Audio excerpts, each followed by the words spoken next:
आप सभी को नमस्कार। दोस्तों, कुंभ राशि वाले जातकों का इस चैनल पे स्वागत। इस वीडियो में हम आपको बताने वाले हैं ग्रहों के राजा सूर्यदेव अपना राशि परिवर्तन 17 अगस्त 2025 को कर चुके हैं। तो इसका क्या परिणाम कुंभ राशि वाले जातकों के जीवन में मिलेगा। तो देखिए, 17 तारीख को सूर्यदेव जल तत्वीय चंद्रमा से प्रभावित कर्क राशि से निकलकर अपनी स्वराशि सिंह राशि में गोचर कर चुके हैं और आने वाले 16 सितंबर 2025 तक सूर्य का जो गोचर है वो सिंह राशि में होने वाला है। तो सूर्यदेव सभी राशि वाले जातकों के जीवन को अलग अलग परिणाम देकर प्रभावित करने का काम करेंगे। ऐसे में कुंभ राशि वाले जातकों के जीवन में बदल रही सूर्य की चाल जो है वो आपके जीवन में क्या मुख्य परिणाम देने वाली है। सूर्य का हो चुका राशि परिवर्तन आपके जीवन में किन मामलों में आपको शुभता देने वाला है, वहीं किन मामलों में आपको सावधान रहना होगा। तो देखिए, कुंभ राशि वाले जातकों, सूर्यदेव के बारे में यदि आपको जानकारी दिया जाए, देखिए सभी नवग्रहों में सूर्यदेव को राजा का दर्जा प्राप्त है।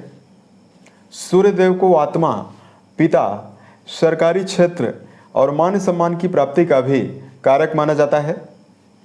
उसके अलावा सूर्यदेव को शक्ति, अधिकार, सत्ता, सुख, गवर्नमेंट जॉब, आजीविका और पेट का भी कारक माना जाता है। इन सभी मामलों में भी सूर्य का आधिपत्य होता है। देखिए, केवल एक राशि सिंह राशि के स्वामी सूर्यदेव माने जाते हैं और मेष राशि इनकी उच्च राशि, वहीं तुला राशि इनकी नीच राशि मानी जाती है। और जब भी बलवान अवस्था में कुंडली में विद्यमान हो, किसी भी जातक की जन्म कुंडली में सूर्यदेव अगर बलवान हो तो जीवन में कई प्रकार की अनुकूलता व्यक्ति को जीवन में देते हैं। अगर कुंडली में सूर्य बलवान होंगे तो व्यक्ति के अंदर आकर्षण क्षमता और लीडरशिप क्षमता की मौजूदगी होती है। इसकी वजह से ऐसा व्यक्ति कई लोगों के संगठन को अपने अंडर में काम कराने के लिए तत्पर होता है। सूर्य बलवान हो तो सरकारी, राजनीतिक और सामाजिक कार्यों में कम प्रयासों में बड़ी सफलता मिलती है। सूर्यदेव के बलवान होने पर व्यक्ति को हर जगह पर मान सम्मान कम प्रयासों में ही मिलता है। लेकिन यही सूर्यदेव अगर कुंडली में पीड़ित अवस्था में विराजित हों तो व्यक्ति के अंदर ईगो को बढ़ाने का काम करते हैं, मानहानि करवाते हैं। सही समय पर व्यक्ति सही प्रकार के निर्णय नहीं ले पाता है। सूर्यदेव का संपर्क अगर शनि, राहु, केतु के प्रभाव में हो जाए तो हड्डी जनित बीमारियां, आँखों से जुड़ी हुई बीमारी, बालों के झड़ जाने की समस्या, पेट की बीमारियां, शरीर में पीलिया की बीमारी, ये सभी घातक बीमारियां देखने के लिए सूर्य के कमजोर होने पर मिलती है। सूर्य पीड़ित हो तो कभी कभी व्यक्ति को पैतृक संपत्ति से वंचित होना पड़ता है और पिता के साथ व्यक्ति के संबंध हमेशा खराब रहते हैं। तो जब पता चल जाए कि सूर्यदेव की महादशा शुरू होने वाली है और अगर जन्म पत्रिका में सूर्यदेव की अवस्था पीड़ित हो तो सूर्यदेव से जुड़ा हुआ उपाय जरूर करना चाहिए। अब आइए हम आपको बताते हैं क्या परिणाम आपको मिलने वाला है।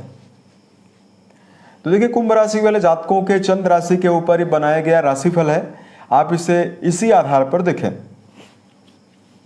अब देखिए, सूर्यदेव आपके सप्तमेश यानी आपके वैवाहिक भाव के स्वामी माने जाते हैं, जो कि 17 तारीख से ही आपके वैवाहिक भाव में आ चुके हैं और ये 16 सितंबर तक आपके वैवाहिक भाव में ही ये गोचर करने वाले हैं। अब देखिए, यहाँ पर ये केतु के साथ ग्रहण योग के प्रभाव में रहेंगे और ये 30 तारीख से राजयोग, बुधादित्य योग के प्रभाव में भी गोचर करने वाले हैं। अब देखिए, कुंडली का जो 7वां घर है, इससे साझेदारी के द्वारा कोई भी काम अगर आप करते हैं उसके बारे में विचार करते हैं। पत्नी के सुख के बारे में, वैवाहिक जीवन, दैनिक आमदनी के बारे में मुख्य रूप से विचार किया जाता है। अब देखिए, लंबे समय से सूर्यदेव जल तत्वीय राशि में मौजूद थे तो अब अपनी स्वयं की राशि में ये गोचर करने वाले हैं। सीधा सीधा दृष्टि आपकी राशि के ऊपर इनकी पड़ने वाली है। अब देखिए, लगातार कुंभ राशि वाले जातकों के जीवन में शनिदेव की 7.5 और शनि की वक्री चाल की वजह से शनि आपकी राशि के ऊपर भी लगातार नेगेटिव इफेक्ट दे रहे हैं। तो अब सूर्यदेव का जो एनर्जी स्तर है, सूर्यदेव की 7वीं दृष्टि जो राशि के ऊपर पड़ने वाली है, सबसे पहले कुंभ राशि वाले जातकों के जीवन में आपके कार्यों के लिए और आपके जीवन में उत्साह के लिए मनोबल देने का काम करने वाली है।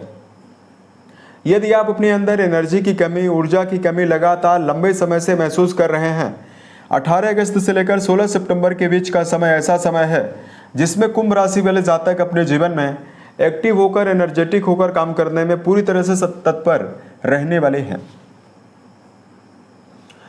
30 तारीख से बुध के साथ यहाँ पर सूर्य विराजित होने वाले हैं, तो करियर के मामले में आपको ये जो टाइम रहने वाला है, ये जीवन में बड़े मुकाम देने वाला है। करियर के मामले में आपको विशेष शुभता देने वाला है। चाहे आप नौकरी पेशा हैं, चाहे आपका जुड़ाव व्यापार के मामले में है, दोनों जगह पर आप अपने जीवन में आपकी तन्मयता के द्वारा, आप अपनी ऊर्जा शक्ति के द्वारा कुछ खास और नवीन बड़े बदलाव करने में पूरी तरह से समर्थ जीवन में जरूर रहने वाले हैं। अब देखिए, साझेदारी से जुड़े हुए व्यापार में थोड़ा अलर्ट आपको रहना होगा, क्योंकि यहाँ पर केतु के साथ सूर्यदेव की युति है, तो आपके साथ विवादों की संभावना भी जीवन में बनेगी। अतः साझेदारी के मामले में आपको सावधान रहने की आवश्यकता व्यापार में रहने वाली है। सूर्य सप्तम भाव में स्वराशिस्थ होकर बलवान होने वाले हैं। सप्तम घर आपके जीवन में आपकी दैनिक आमदनी को रिप्रेजेंट करता है, तो आपकी आमदनी को लेकर बड़ी वृद्धि यानी धन धान्य में वृद्धि सूर्यदेव यहाँ पर मौजूद होकर करेंगे।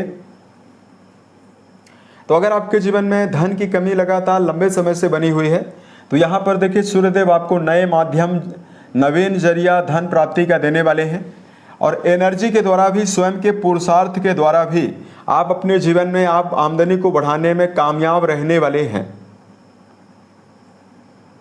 उसके अलावा सप्तम भाव में सूर्य का गोचर राशि के ऊपर पड़ रही दृष्टि व्यक्तित्व को मजबूत बनाने का काम करेंगे।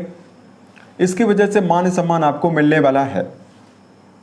ना चाहते हुए भी माफ कीजिएगा, कुंभ राशि वाले जातक अपने स्वयं के विवेक शक्ति और अपने स्वयं के स्वभाव के द्वारा लोगों का सम्मान आप जीवन में काफ़ी ज़्यादा प्राप्त करने में कामयाब होने वाले हैं। यहाँ पर सूर्य का गोचर होने वाला है, तो 30 तारीख के बाद जब ये बुध के साथ राजयोगों के प्रभाव में रहेंगे, तो कई काम आपके रुके हुए बनने वाले हैं। रुके काम बनने में आपको विशेष शुभता मिलने वाली है। अब देखिए, सप्तम भाव में सूर्यदेव वैवाहिक भाव के स्वामी होकर ही मौजूद हैं, तो ऐसे में वैवाहिक स्थितियों को संभालने का हुनर तो आपके अंदर जरूर रहेगा, लेकिन ये केतु के साथ प्रभावी अवस्था में है, तो कहीं ना कहीं वैवाहिक जीवन में आपको काफ़ी अलर्ट होकर चलना चाहिए। छोटे मोटे विवाद भी आपके जीवन में होने की संभावना बनने वाली है। चूंकि सूर्यदेव के साथ ग्रहण योग का यहाँ पर प्रभाव रहेगा, तो कहीं ना कहीं आपके जीवन साथी के अंदर और आपके अंदर, दोनों लोगों के अंदर ईगो बढ़ने की समस्या सूर्यदेव के यहाँ पर होने से रह सकती है।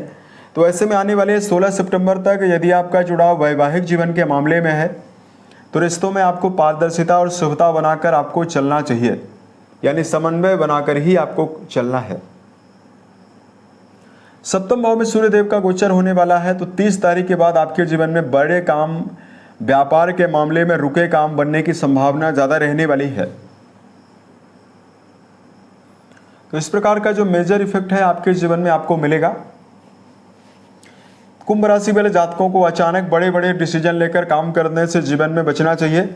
वर्तमान में सूर्यदेव ग्रहण योग के प्रभाव में राशि के ऊपर ही राहु का गोचर हो रहा है और सूर्यदेव देख रहे हैं, तो ऐसे में आप छोटे छोटे कदम उठाकर, छोटा छोटा निर्णय लेकर यदि आप जीवन में आगे बढ़ने का प्रयास करते हैं, तो आपके जीवन में निश्चित तौर पर आपको कामयाबी और बड़ी सफलता जरूर मिलने वाली है। अब देखिए, बात करते हैं आपके लिए धार्मिक उपायों के बारे में। तो यहाँ पर मौजूद सूर्यदेव आपको ईगो दे सकते हैं, आपके वैवाहिक जीवन को डिस्टर्ब कर सकते हैं, आपके मान सम्मान को कम कर सकते हैं। तो ऐसे में लगातार आपको मीठा जल सूर्य को अर्पित करना और सूर्यदेव का बीज मंत्र जो है ओम घृणी सूर्याय नमः है, यदि आप नामक इस मंत्र का जप करते हैं तो आपको विशेष शुभता मिलने वाली है। पिता के साथ यदि आप अपने संबंध को बेहतर बनाकर चलते हैं तो भी समय आपके लिए शुभ रहने वाला है। उम्मीद है ये जानकारी कुंभ राशि वाले जातकों को बेहतर लगी। यदि आप आने वाले समय में अन्य वीडियोज को देखना चाहते हैं, इस चैनल को सब्सक्राइब जरूर करें। ओम नमः शिवाय।